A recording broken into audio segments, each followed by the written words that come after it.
soy Ale. Desde el área de divulgación científica del planetario Galileo Galilei, hoy les presentamos a Johannes Kepler.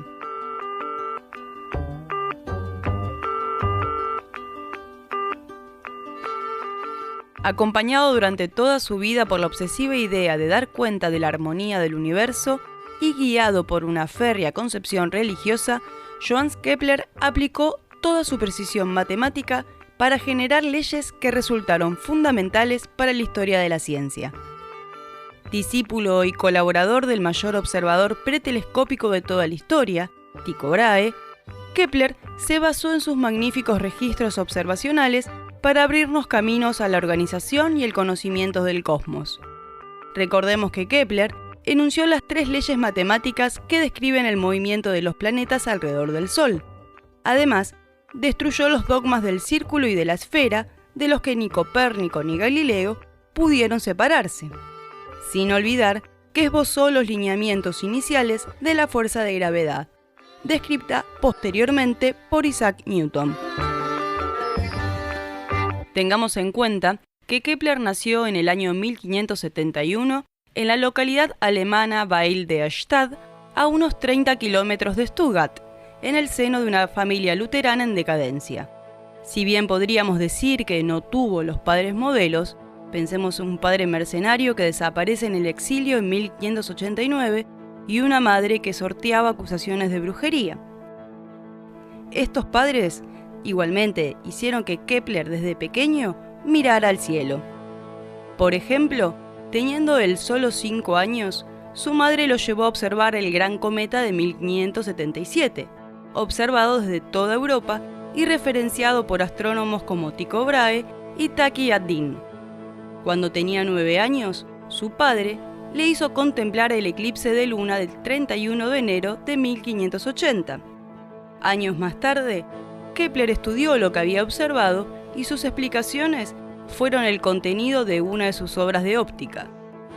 A los 15 años de edad, Kepler ingresó al Seminario Superior de Mailbrunn, donde se diplomó en teología. En 1589 ingresó a la Universidad de Tubinga, donde desde el principio se abocó a amplios y variados campos del conocimiento, como la ética, la dialéctica, la retórica, el griego y el hebreo, y fundamentalmente la astronomía y la física. Obtuvo su maestría en teología en 1591. Gracias a su profesor de matemáticas, Michael Maestlin, conoció el sistema heliocéntrico de Copérnico. A esa altura, Kepler ya era un estudiante de élite. Luego de sus estudios, debió abandonar Austria en 1600, debido a la decisión del archiduque Francisco Fernando de promulgar un edicto contra los protestantes. Ese mismo año viajó a Praga invitado por Tycho Brahe. Kepler fue primero su asistente, y cuando Brahe fallece, lo reemplaza como matemático imperial de Rodolfo II, quien era el sacro emperador romano-germánico. Brahe había montado en el castillo de Bentucky el mejor centro de observación astronómica de la época. Ya entre 1576 y 1597, en su observatorio de la isla Hyben, hoy Suecia, había registrado las mediciones más precisas jamás realizadas de la posición de los planetas en el cielo.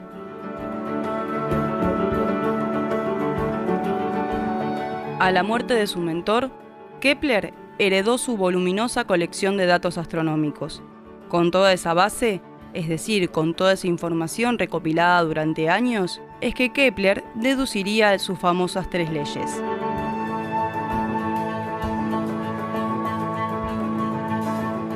Para explicar físicamente el movimiento de los planetas y con la idea de que el universo estaba construido en torno de ciertas figuras simétricas perfectas que formarían el esqueleto invisible del universo, Kepler se dedicó a probar con toda suerte de combinaciones, intentando llegar a los círculos.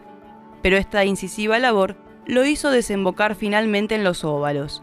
Así llegó a la conclusión de que estos eran los que mejor se ajustaban al comportamiento real observado, generando así un modelo basado en elipses, que encajaba a la perfección tanto con las mediciones heredadas de Tycho como con las suyas. Luego de 2 años de estudios y reflexiones, en su tratado Nueva Astronomía, Kepler sentenció sobre la órbita de Marte que la conclusión es simplemente que el curso del planeta no constituye un círculo. Se curva dentro en ambos lados y hacia afuera en los extremos opuestos. Una figura así se llama óvalo. La órbita no es un círculo, sino una figura oval. Estas reflexiones desembocarán en la primera de las leyes de Kepler, la que sostiene que la órbita de un planeta es una figura geométrica llamada elipse, en uno de cuyos focos se encuentra el Sol. El 17 de octubre de 1604 observó una estrella en la constelación del Serpentario.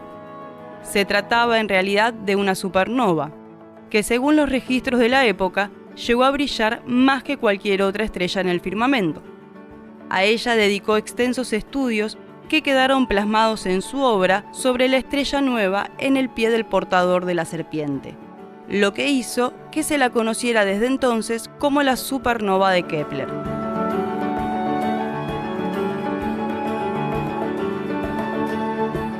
La segunda de las leyes sostiene que al moverse el planeta en su órbita, el radio vector, que es la línea que une el centro del planeta con el Sol, barre áreas iguales en tiempos iguales.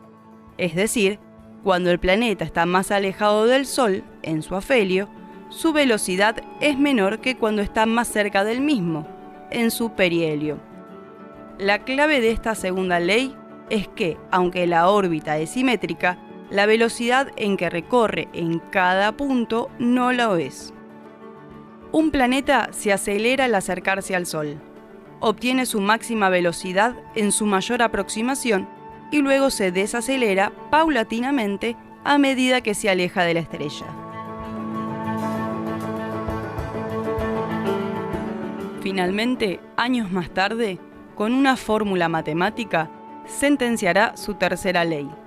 El cuadrado del período orbital de un planeta es proporcional al cubo de la distancia media desde el Sol. Esta ley demuestra y explica que, cuanto mayor sea la distancia a nuestra estrella, más lento será el movimiento del planeta. Por eso, la Tierra sobrepasa a los planetas exteriores, haciéndolo, por un tiempo, que se muevan en un sentido aparentemente inverso en el cielo, vistos desde nuestro punto de observación con respecto a las estrellas fijas. Recordemos el concepto de retrogradación presentado cuando hablamos sobre Copérnico.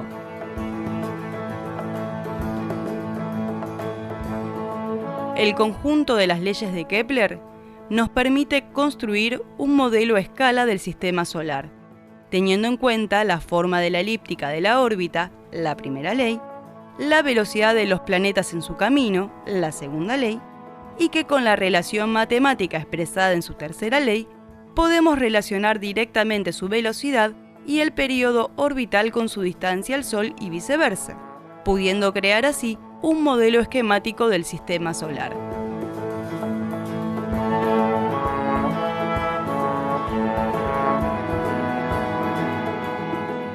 Por primera vez desde Pitágoras, alguien postulaba que el axioma del círculo y la esfera eran un dogma equivocado. Kepler vislumbró una idea clave para la historia de la ciencia: la relación que existe entre las distancias de los planetas al Sol y la velocidad a la que estos se mueven en sus órbitas. Este concepto sería el germen de avances científicos posteriores, algo que él llamó fuerza solar, concepto físico de fuerza que luego desarrollaría Newton, y su consecuente definición de la fuerza de la gravedad. Las leyes físicas reemplazan la concepción sobrenatural. La explicación racional desaloja la fábula y la ciencia desplaza al mito.